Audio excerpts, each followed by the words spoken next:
Oi, tudo bem? Esse é o BTC Money, seu programa de finanças pessoais, investimentos e economia da BTC. Meu nome é Gustavo Habib, eu sou instrutor de negociação e comunicação pela BTC.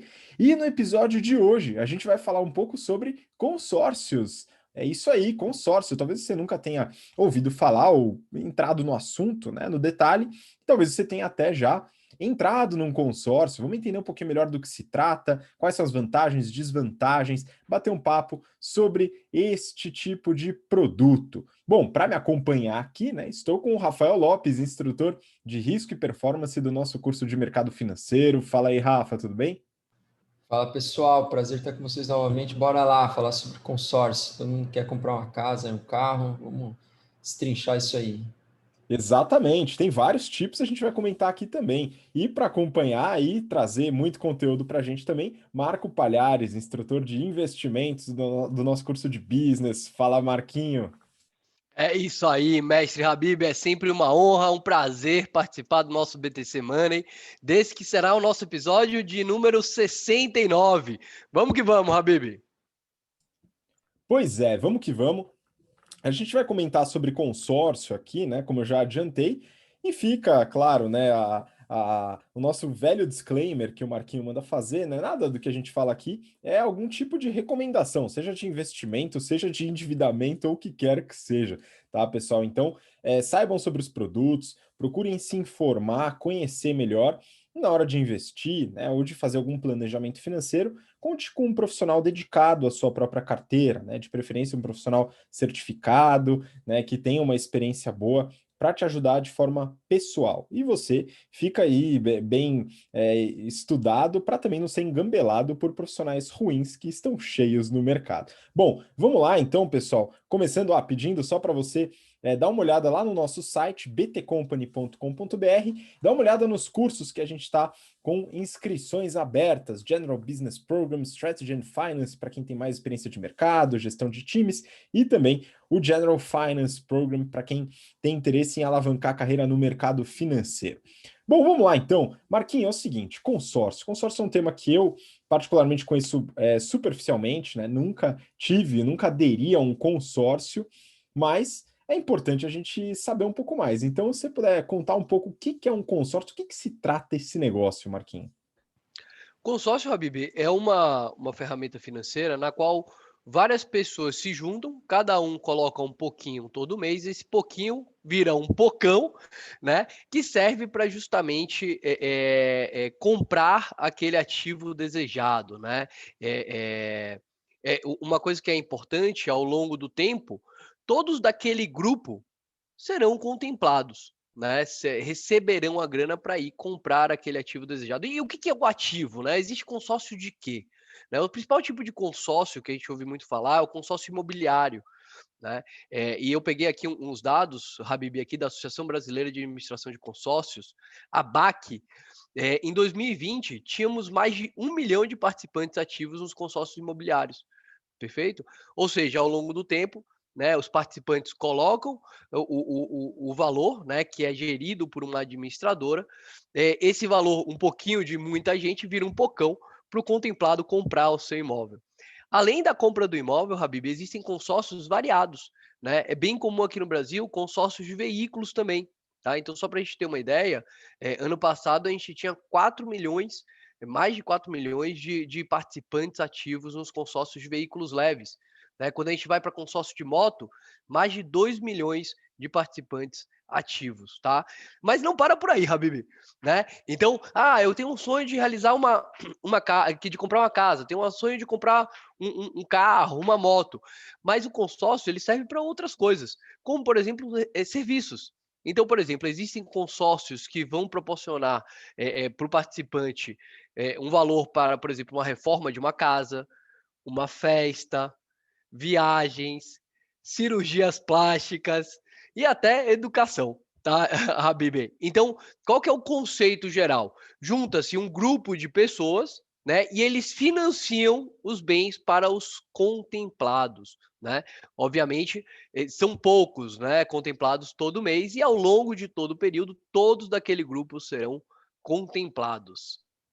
Bom, então, legal, vamos lá, deixa eu entender, né? Se a gente puder colocar num exemplo fictício aqui, eu entrei num consórcio de imóvel, né? Então, eu vou ter que colocar todo mês, vamos supor, R$ 1.000, né? Então, R$ 1.000 por mês, e eu posso ou não receber o valor total daquele, vamos supor, R$ 200.000, sei lá, enfim. Então, um consórcio de R$ 200.000 que vai ser direcionado especificamente para imóveis, né? É uma dúvida rápida, eu preciso comprar um imóvel específico ou ele vale para qualquer imóvel? Ele vale para qualquer imóvel, Habib. A não ser que a gente utilize, né, no caso do imóvel especificamente, a gente ainda pode utilizar o FGTS, né, como uma das formas de ser sorteado, né? Na prática, Habib, como se é contemplado, como que você, Habib, vai receber os seus R$ 200.000? Existem duas formas. A primeira delas é para um sorteio, tá? Então, todo mês sorteiam-se alguns dos participantes que vão receber os R$ 200.000. E também existe uma possibilidade de você ser contemplado através de lance. Ou seja, você vai e antecipa grande parte daqueles futuros pagamentos mensais, e aí você tem prioridade no recebimento da carta de crédito, ou seja, nos R$ 200.000 no valor total. E aí, quando a gente está falando especificamente, Habib, do consórcio imobiliário, a gente pode utilizar o fundo garantidor de crédito como uma das maneiras da gente dar o lance e ser contemplado antes, né? Não ficar dependendo da sorte para receber os R$ 200.000 e comprar a nossa casa, tá? E aí, no caso da utilização do FGTS, aí sim tem algumas regras, tá? Então tem que ser perímetro urbano, enfim, tem algumas regras bem estabelecidas, tá bom? Mas, tirando o FGTS, comprar imóvel pode ser qualquer tipo de imóvel. Importante, uma coisa, Habib, o dinheiro não vem pra gente comprar o imóvel, o dinheiro vai direto pro cara da venda do imóvel, tá? Então isso é uma coisa importante. Pô, muito bom. Então tem algumas regrinhas importantes, mas beleza, eu vou lá, dou a minha mensalidade, posso ser contemplado ou não, dependendo da sorte, né? E claro, se eu tiver a sorte de ser contemplado no primeiro mês, né, é importante salientar que o resto do pagamento ainda deverá ser feito, tá? Então isso daqui é uma coisa razoavelmente importante falar, né? Não é, beleza, paguei R$ 1.000, ganhei 200, beleza, show de bola. Não é assim que funciona. E eu posso também fazer o adiantamento desse fluxo de caixa, né, dos pagamentos futuros, para poder aumentar minha chance de ter essa carta de crédito antes, né? Então, esse é um ponto importante. E aqui, legal, isso funciona com vários tipos de produtos ou serviços, como o Marco comentou. E aí, Rafa, é o seguinte, estava pensando, né? Legal, eu vou ter que dar uma mensalidade, né? Só que eu serei contemplado em algum momento, seja dependendo da sorte, seja através da antecipação dos lances. Só que, qual que é a diferença, se eu for pensar, entre um consórcio e um financiamento? Eu vou comprar um carro, vou comprar uma casa, qual que é a diferença? O que que eu tenho que ponderar aqui? A primeira das coisas que a gente tem que comparar são os custos. Vamos falar, por exemplo, de um financiamento imobiliário versus um consórcio. O financiamento imobiliário, o mais comum é que ele seja feito num prazo de 30 anos. É o que normalmente a gente ouve as pessoas fazendo, né? Difícil alguém fazer um financiamento imobiliário num prazo muito mais curto, 5 anos ou 10 anos. Pode acontecer, mas a maioria faz em prazos mais longos. Isso, obviamente, acarreta num custo de juros, certo? Você vai lá, negocia com o banco. Hoje, os financiamentos mais longos, se você olhar para uma taxa pré-fixada, a gente está falando de 6,5%, 7%, 7,5%, é a maioria dos financiamentos imobiliários que estão sendo ofertados hoje. Portanto, esse custo de juros, obviamente, tem que ser levado em consideração e comparado com um eventual custo do consórcio. Como o Marquinho colocou, no consórcio você não paga nenhuma taxa de juros, você só paga uma taxa de administração, pode ser 15%, 20%, alguma coisa nessa faixa. Então, olhando só para essa diferença, né? O que é mais caro? Um cuidado que a gente tem que ter na hora de fazer a comparação é que o valor do consórcio ele é atualizado pela inflação. E aí você tem que ver especificamente qual que é o índice inflacionário utilizado para corrigir o seu consórcio específico, certo? Se é o INCC ou, enfim, algum outro índice inflacionário. No caso do financiamento imobiliário, para que a gente corrija os valores das parcelas pela inflação, a gente utilizaria o IPCA. E aí você pode pensar mais ou menos numa inflação longa e projetada, né? Não vamos olhar para o quanto o mercado está projetando, mas vamos partir do pressuposto que o Banco Central vai fazer o trabalho dele e a gente vai ver uma inflação de uns 3,5% mais ou menos nos próximos anos, medida pelo IPCA, né? E aí, quando a gente faz essa comparação, muitas vezes o consórcio ele não sai tão mais barato assim do que o financiamento. Se você corrigir esse financiamento, os juros, né, trouxer a valores presentes, usando uma taxa real, ou seja, descontando a inflação, pode ser que uma diferença que num primeiro momento parecesse gigantesca, né? Às vezes a gente ouve pessoas falar, pagando juros você vai pagar 2, 3 vezes o valor do imóvel, e no consórcio é só 20% de taxa de administração. Não é bem assim. É 2, 3 vezes a valores nominais, mas corrigido pela inflação é bem menos do que isso, tá? Então, esse é um primeiro ponto. A segunda questão está ligada a justamente os prazos, né, que você eventualmente pode ser ou não contemplado no consórcio. Porque o financiamento imobiliário, ou no financiamento imobiliário, caso o banco aceite e te dê o crédito, você tem que ter um valor normalmente para dar de entrada, porque nunca é feito o financiamento de 100% do valor, então pelo menos ali uns 30% você tem que ter de dinheiro para dar de entrada, mas não mais do que isso, né? E aí você recebe sua grana e compra o imóvel. No caso do consórcio, os prazos do consórcio, o mais comum que a gente vê por aí é consórcios com prazo de 5, 6, 7 anos. Então, se você, né, que é o que vocês comentaram, se você não tiver a sorte de ser contemplado no início, eventualmente você vai ter que esperar 7 anos para ter o dinheiro, para receber a carta de crédito e comprar o imóvel. E quanto seria um lance razoável para você ter grandes chances de ser contemplado de forma antecipada? Que você pode fazer isso, né? Você dá um lance, antecipa um monte de parcela e aí você é contemplado se você for o cara que está dando o maior lance, ou estiver entre aqueles que dão o maior lance. A gente está falando de alguma coisa entre 40% e 50% do valor da carta. O que também não é nada muito diferente da entrada que você dá no financiamento imobiliário. Se você no financiamento imobiliário tem que ter 30%, no consórcio você vai ter que ter 50%, 40% ou 50%, ok, é mais. No entanto, não é muito mais, né? Não é uma diferença tão gigantesca assim. E para você definir esse valor do lance, você tem que conversar com a sua administradora para entender historicamente quanto que foram nos consórcios passados uma média ali percentual de lances que fazem com que a probabilidade seja grande de você ser contemplado. Então, resumo, né, de tudo que a gente está colocando aqui, resumo da ópera. O consórcio até tem algumas vantagens, algumas desvantagens, mas não é que assim, nossa, o consórcio são as mil maravilhas, o consórcio é tudo de bom e o financiamento é muito pior. Não teria nem como ser assim, né? Senão o financiamento ninguém mais ia fazer financiamento imobiliário no mundo, todo mundo só vai comprar via consórcio e ponto final. Então, alguns cuidados são necessários nessas comparações. Pois é, muito bom. E é importante a gente ficar muito atento, Rafa e Marco, a propagandas enganosas de instituições financeiras ao veicular consórcio, né? Já vimos propagandas, né, falando, olha, um consórcio sem juros. É claro, consórcio não tem juros, isso não é uma característica de consórcio. Então, cuidado, pessoal, para não ser engambelado por uma propaganda, né? Isso tem que ser, a gente tem que ser muito cuidadoso em relação a isso.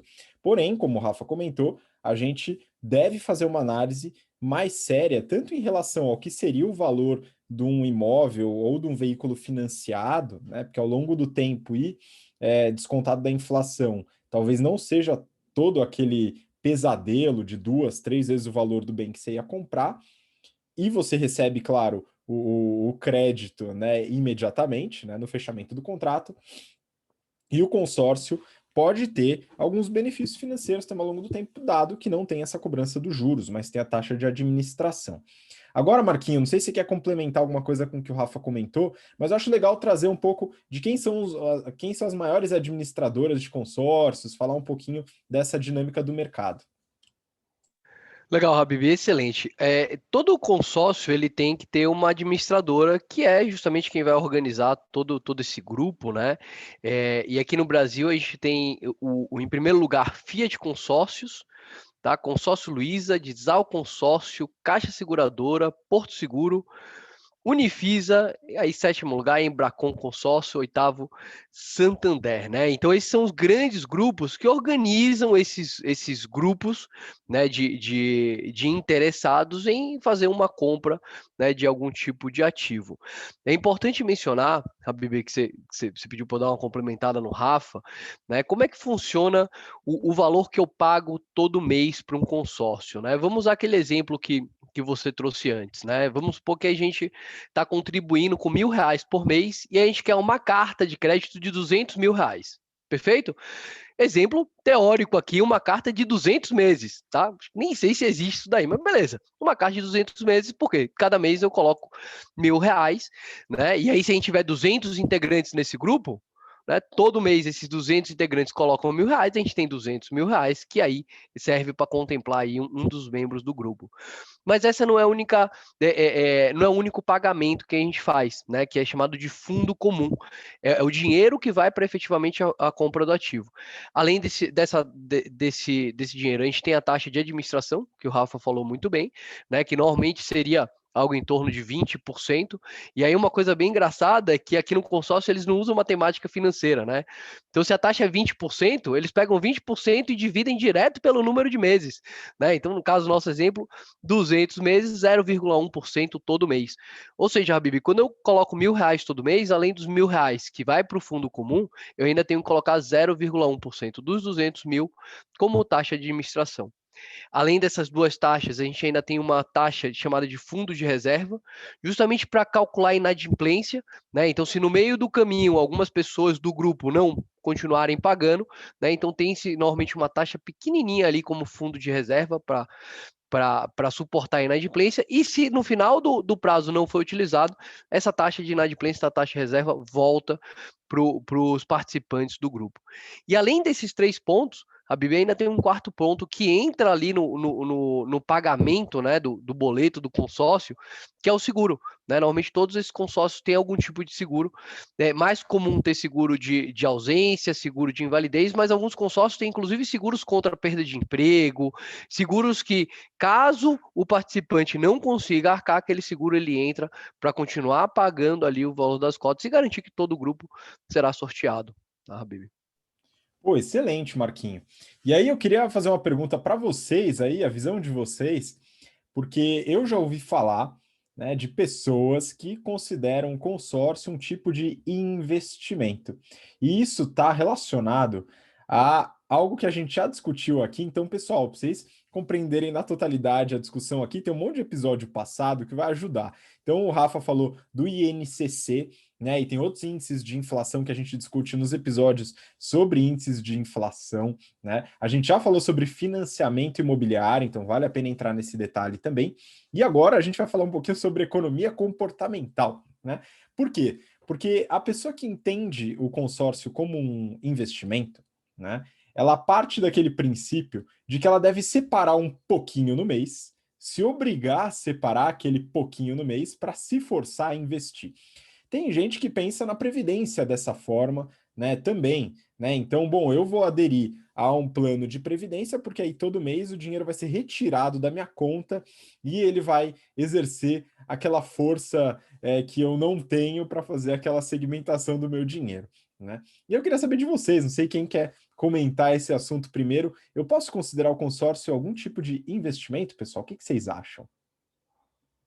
Rafa, quer começar? Olha, o que é um investimento, né? Quando você pega o seu recurso financeiro e constitui uma carteira de investimentos, a sua preocupação fundamental é proteger o seu recurso da inflação. Essa é a primeira e toda a preocupação do investidor. Então você busca alocar esse recurso em ativos que vão gerar uma renda que justamente cumpra esse objetivo. Pode ser uma ação, pode ser um título de renda fixa, ou o que for. O próprio fundo imobiliário, né?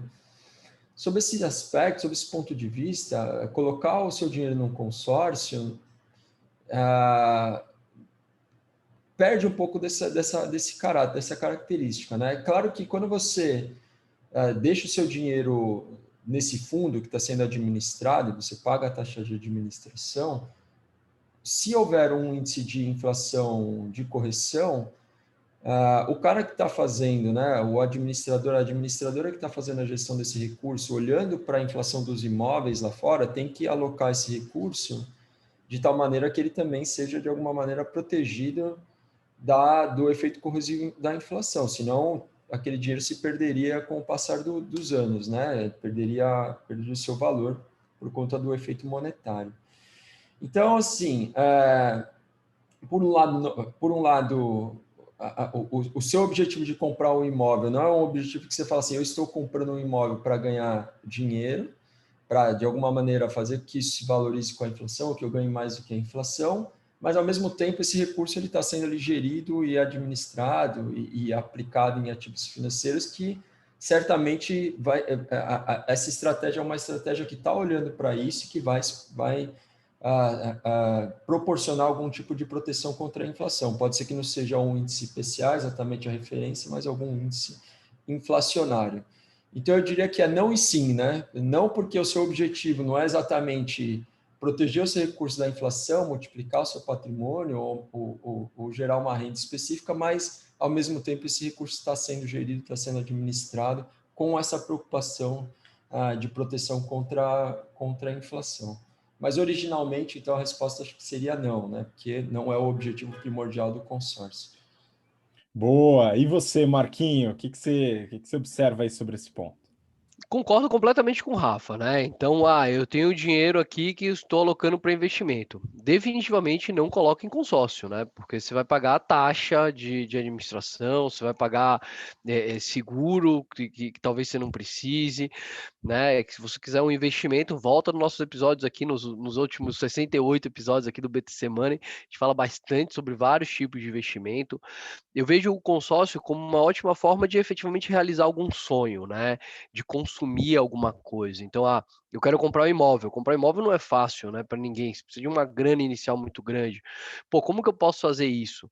Né? O consórcio é uma das maneiras. Eu entendo a economia comportamental, né, Habib? De ter o boleto lá todo mês tendo que pagar. Mas nesse caso, pô, se o objetivo é investir, coloca numa previdência, né? Que efetivamente aquele dinheiro vai estar sendo rendido, né? Vai estar sendo investido com o objetivo aí de multiplicar e se proteger da inflação. O consórcio em si, ele é nada mais do que um veículo para você atingir um objetivo, não como investimento, porque daí vai ser um investimento ruim, já que você acaba pagando mais do que efetivamente você tira, né? Acho que é a mesma coisa de falar que loteria é investimento, talvez, né? Na média, eu vejo com muito cuidado isso daí, viu, Habib? Pois é, eu concordo com vocês, né? Até acho curioso porque se você entra num consórcio de um imóvel, por exemplo, e não dá o lance, né? E você dá o azar de ser contemplado lá no final, é capaz que na época que você for contemplado, aquela carta já não vai representar tão bem o custo de um imóvel que você sonhou em ter quando você adquiriu a carta, né? Então existe esse aspecto também que é importante levar em consideração. A estratégia de lances, ela é bem relevante no consórcio, então eu acredito, né, e vocês podem até me confirmar, mas é mais interessante adquirir um consórcio quando você tem o dinheiro, caso queira dar o lance, né? Então, me parece relevante você ter esse backup aí na hora de adquirir um consórcio. E, claro, no planejamento financeiro, a gente deve levar em consideração também não só investimentos, mas gastos, né? Afinal, a gente tem que comprar as coisas, né? Tem família, tem casa, tem deslocamento, tem coisas que você quer simplesmente. Então, é muito importante a gente levar isso também em consideração, né? Então, eu concordo aqui com vocês. É um veículo possível, né? Não é descartável, mas é importante analisar, não do ponto de vista de investimento, mas eu acredito que do ponto de vista que o Marquinho comentou, da realização de um sonho, de algum consumo específico que você tem interesse. Então, pessoal, acho que a gente já bateu um papo aqui. Não sei se tem mais alguns pontos aí que vocês queiram tratar. Rafa, tem mais alguma coisa aí para trazer? Eu acho que é isso. É importante levantar essa informação para que todo mundo saiba das alternativas que existem para a compra de um imóvel, ou eventualmente de um carro. Tem consórcio de pesados também, caminhão, moto. Então, sempre avalie a melhor alternativa para atingir o seu objetivo e realizar o seu sonho, tá bom? É isso aí, pessoal. Grande abraço para todo mundo e até o próximo BTC Money. Valeu! Boa, Rafa, você ia comentar um negócio, né? O Marquinho falou no começo que tem consórcio de vários tipos, né? E tem consórcio de festa de casamento, por exemplo. E aí, claro, você vai ter que ter uma certa maleabilidade, né, na data do casamento. E aí, bom, fica meio complicado, né? Quando que você vai mandar o Esse é melhor convite? não dar ideia, não, Rabi. É, então fica complicado, né? Mas existe, cara, isso é impressionante. Enfim, torça para ser contemplado antes ou não, né? Se você quiser atrasar o seu casamento. Então, fica aí a sugestão. Esse aí é bom para se um dos lados está a fim de pensar um pouquinho mais. Exato. Enfim, tudo isso tem que ser ponderado, né? Esse é um ponto importante. Marquinho, vamos lá. Recado final. É isso aí. Lembrando de algumas desvantagens, né, do consórcio, né? Então ele é super legal para realizar sonhos, mas é ideal para quem não tem pressa, né? Porque você pode ser o último contemplado lá depois de 60 meses, 5 anos, e tem que tomar cuidado com as taxas, né? Então você vai ver consórcios com vários tipos de taxas diferentes, é uma taxa que pesa, né? Aí, em média 20% do valor total da carta, né? Do valor total do dinheiro que você vai receber. E se eu fosse colocar uma ordem assim de prioridade, né, uma ordem de preferência. Bom, se você consegue comprar o ativo à vista, então juntar o dinheiro, investir esse dinheiro e você depois de um tempo ir lá e comprar à vista, o faça porque vai ser a coisa mais barata, vai ser a atitude mais, você vai gastar menos para atingir aquele sonho. Normalmente, depois do à vista, a gente vem o consórcio, né? Então você se junta ali com um grupo e aí cada um coloca um pouquinho, esse pouquinho vira um pocão para aquela pessoa contemplada. E por último, né, o financiamento, né? Para quem quer uma coisa mais urgente, né? O financiamento às vezes se torna a única solução. Né? Mas a gente comparando uma taxa de consórcio com o financiamento de uma casa, né, de 9% ao ano, ou até um financiamento de um carro, né, Habib, que a gente falou no episódio anterior, cara, chega a 1% ao mês. Né? Então, às vezes, em um ano, você pagou de taxa de financiamento a taxa total que a gente paga no consórcio ao longo de 5 anos. Né? Então, daria esta ordem de preferência. Mas, se você tem o hábito de guardar dinheiro e durante esse período guardar dinheiro investindo, certamente ao final do período você vai ter muito mais, vai conseguir comprar uma casa maior, um carro melhor. Né? E é isso. Por aqui já, então, me despeço. Muito obrigado para você que acompanhou até aqui. E é isso. Até o próximo BT Semana. Muito bom, pessoal. Fica o recado final, né? Muito cuidado com a pressa na realização dos sonhos. Tá? Ela pode atrapalhar bastante seu planejamento financeiro. Veja se a pressa é justificável de verdade ou se é o ego pulsando ali, né? Então tem que tomar um pouco desse cuidado. Bom, muito obrigado, pessoal. Obrigado você que acompanhou até agora, pelo interesse, pela paciência. E a gente se vê no próximo BTC Money na semana que vem. Um grande abraço, até lá. Tchau, tchau.